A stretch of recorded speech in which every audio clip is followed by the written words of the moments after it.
Good morning, this is Jim Williams with the Hurricane City Tropical Update for September 4th, 9:30 a.m. Here's the WeatherTap radar showing our current position of Tropical Storm Lee right near Franklin, Louisiana. Now the system looks like it's drifting east, and the official forecast from the Hurricane Center is for this to move northeast into the southeastern United States. It'll be interesting to see if this easterly motion continues. But the heavy rains continue to pile up in Louisiana. We've already had about 6 inches around New Orleans. I'll show you the graphics in a minute. And some higher amounts further to the south along the coastal areas. And the rain continues. And now we have flash flood warnings out for Houma and areas further east of where the center is right now. So this is going to be an ongoing story and an ongoing event, the rain piling up in Louisiana. This story is not finished by any stretch of the imagination. There's going to be a lot of flooding when this is all said and done. All right, here is the Google Earth program showing the watch and warning areas of, if we can get it to stay open here. There we go. Here is the Google Earth program showing the yellow areas are the tropical storm warning areas with the radar embedded over the top of it. And we see temperatures in the low 80s to upper 70s where the rain is falling. It's a little bit cooler.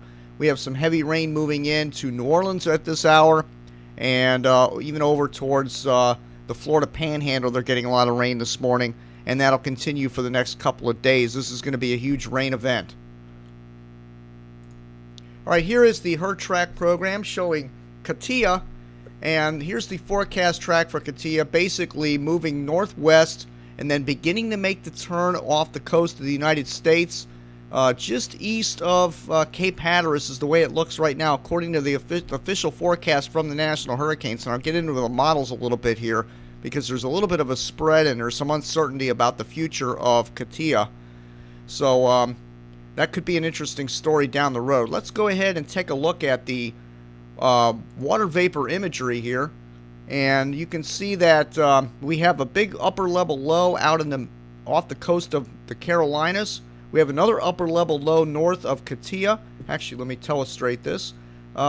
We have this upper level low that's north of Katia, which has been causing southwesterly shear over the system and preventing it from really getting itself organized.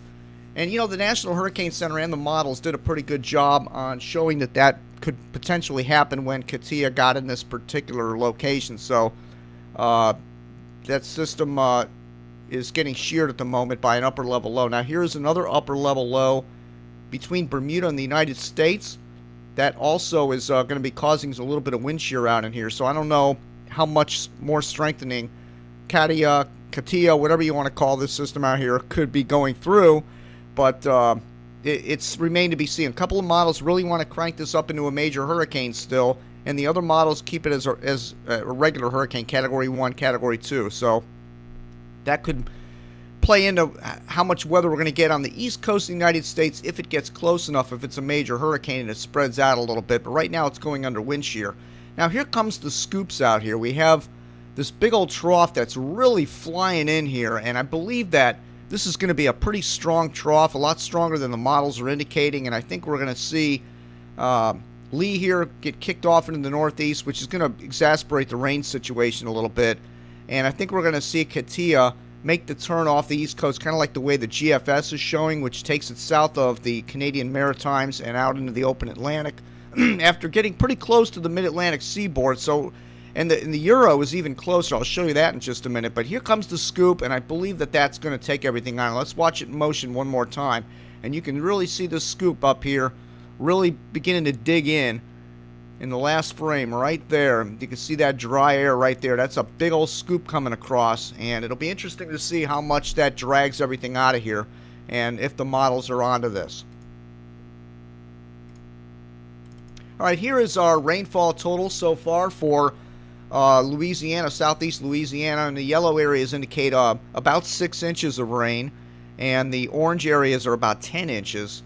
So we have New Orleans right here, you know, basically in the 4 to 6 inch range around greater New Orleans. Now that's going to increase because there's more banding coming in, more rain, so we could easily see 10 inches or more in New Orleans, and they're going to have some flooding there.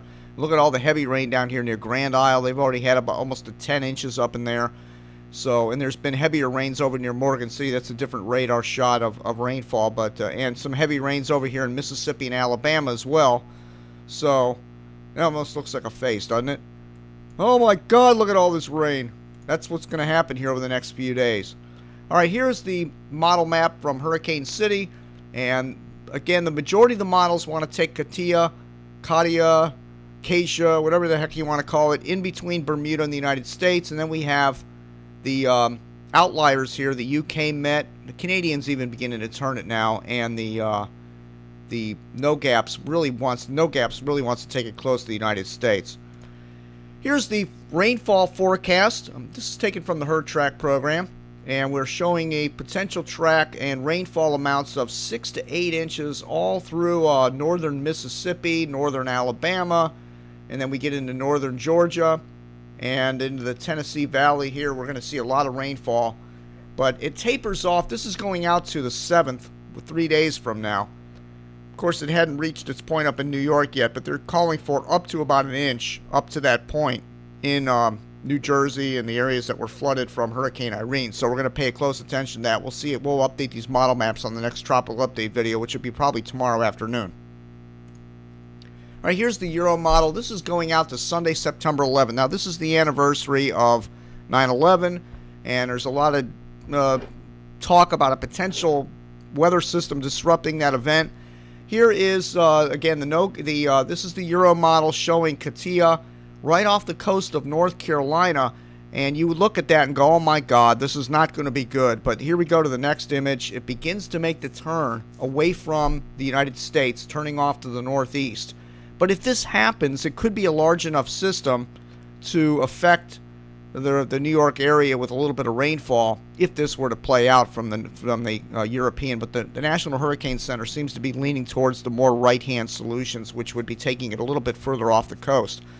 But, you know, when we have a low-pressure environment, I talked about this on other update videos, the lower the pressures are out in the Atlantic, the bigger the storms are and the more they spread out. We're seeing that with Lee, and we saw that with Irene, and we may see it with Katia here as a large stretched-out system. So there could be some rainfall for September 11th. We'll have to see about that. And then, of course, here we are on the 13th. The system is south of Nova Scotia and Newfoundland and heading out into the open Atlantic. Now, here is the NOGAPS model, and I don't mean to scare anybody here with this model, but it takes it right off the coast of Florida. But this model is at a left bias all year long, and we're kind of discounting that. The National Hurricane Center is discounting that because this is kind of following the UK Met scenario, taking it near the Bahamas and then eventually turning it north. But this would scare a lot of people if this track were to pan out here from the NOGAPS. But again, the NOGAPS has been pretty unreliable. Now here is the here's every system that was in this position right around this time of the year, from September 2nd to September 6th is what the criteria that I'm using. And this was taken from the HurTrack program. And we're seeing the only one that hit land here was Isabel back in 2003. Isabel was in this same exact, give or take, location here. And we have some other systems, the 1926 system that went off the coast of the United States. We have Hurricane Easy in 1951 that curved on out, Flossie in 1978, and an unnamed storm back in the 1800s here that also moved out into the open Atlantic. So only one, Isabel, actually made it on shore. So chances are pretty good. You know, 5 storms that were in the same exact position around this time of the year are curved on out into the open Atlantic, and let's hope that Katia does the same thing. Now here is the this was also taken from the HurTrack program. Now, I ran the best performing model at tropicalatlantic.com using the table chart, 5-day forecast. The best performing model has been the TCON model, and that is in black on the map here. The black model is the TCON model. It's only been off by 37.2 miles over a 5-day period. Now, consider the average error at this time has been about 200 miles off. So the models have they've done a pretty decent job on this, but the TCON model only 37 miles off. And the red track is the official forecast from the National Hurricane Center. So if you do the thinking on this, I guess the Hurricane Center pays attention to the best performing model too, because they're almost lockstep with the TCON model. So that's the thinking, northwest, and then eventually it's turned to the north-northwest, and it should pass east of North Carolina. And we'll keep track of this on the next update as well. And of course, here's all the models combined. And we have the whole grouping of the models between Bermuda and the U.S. This is the best case scenario. A few outliers here getting spit out like wet watermelon seeds. That's the UK Met model, the no gaps over here. But I think they're going to eventually fall in line here with that trough coming across. All right, there's the rainfall again in southeast Louisiana. Everybody be careful out there. You're going to get a ton of rain. This is going to continue to spread over the southeastern United States. Be prepared if you have any low-lying areas and things that you don't want flooded. Get them out now because there's more rain coming in, and that's all the way into the Florida Panhandle. So good luck, everybody, with the rainfall over the next few days. Sorry your Labor Day weekend's being ruined, but you know, you got to stay and do some indoor activities and just prepare for some flooding up there. That's it for now. Thank you again for visiting Hurricane City.